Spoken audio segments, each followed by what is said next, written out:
அண்மை செய்தியை பார்க்கிறோம். அன்புமணிக்கு மாம்பழம் சின்னம் ஒதுக்கி தேர்தல் ஆணையம் அனுப்பிய கடிதத்தை ரத்து செய்ய கோரி ராமதாஸ் தரப்பு வழக்கு தொடர்ந்த நிலையில் அன்புமணி தரப்பு வழக்கறிஞர் வாதிட நீதிபதிகள் அனுமதி மறுத்திருக்கிறார்கள்.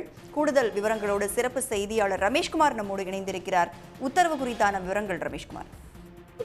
பாமக கட்சியினுடைய உரிமை தொடர்பாக தலைவர் அன்புமணிக்கும் நிறுவனர் ராமதாஸுக்கும் இடையே மோதல் நடந்து வரும் சூழலில் தான் கட்சிக்கு மாம்பழ சின்னம் ஒதுக்கீடு செய்துள்ளதாக தேர்தல் ஆணையம் அன்புமணியினுடைய முகவரிக்கு கடிதம் அனுப்பியிருந்தது. இந்த கடிதத்தை ரத்து செய்து தனது முகவரிக்கு கடிதம் அனுப்பி உத்தரவிட கோரியும் கட்சி நிறுவனர் ராமதாஸ் சென்னை உயர்நீதிமன்றத்தில் வழக்கு தாக்கல் செய்திருந்தார். அந்த மனுவில் கடந்த 2025 மே மாதமே பதவிக்காலம் முடிந்த நிலையில கட்சியினுடைய தலைவராக நீடிப்பதற்காக போலியான ஆவணங்களை தாக்கல் செய்துள்ளதாக அன்புமணி மீது குற்றம் சாட்டப்பட்டிருந்தது.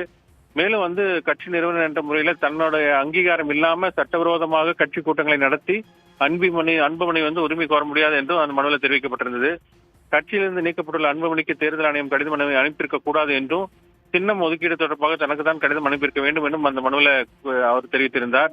மேலும் டெல்லி உயர்நீதிமன்றத்தில் தேர்தல் ஆணையம் மாம்பழ சின்னத்தை யாருக்கும் ஒதுக்காமல் முடக்கும் என உத்தரவாதம் அளித்திருந்தது. ஆனால் இதனால் வரை சின்னத்தை தேர்தல் ஆணையம் முடக்கவில்லை என்றும் தெரிவிக்கப்பட்டிருந்தது. இந்த வழக்கு தான் தலைமை நீதிபதி எம் ஸ்ரீவத்சவா மற்றும் நீதிபதி ஜி அருள்முருகன் ஆகியோர் அடங்கிய அமர்வு விசாரணைக்கு வந்தது. அப்போது மனுதாரர் தரப்புல, அதாவது ராமதாஸ் தரப்புல வழக்கறிஞர் அருள் ஆஜராகி கடிதம் தவறுதலாக அனுப்பப்பட்டுள்ளது என்றும் அவர் தலைவராக இல்லை என்றும் அன்புமணி தலைவராக இல்லை என்றும் தவறான முகவரிக்கு அனுப்பப்பட்டுள்ளதாகவும் அவர் வாதிட்டார்.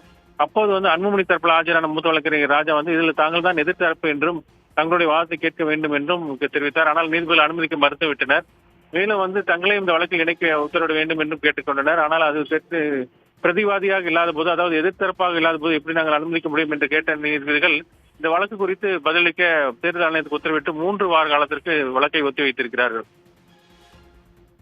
விவரங்களை பகிர்ந்து கொண்டமைக்கு நன்றி ரமேஷ்குமார்.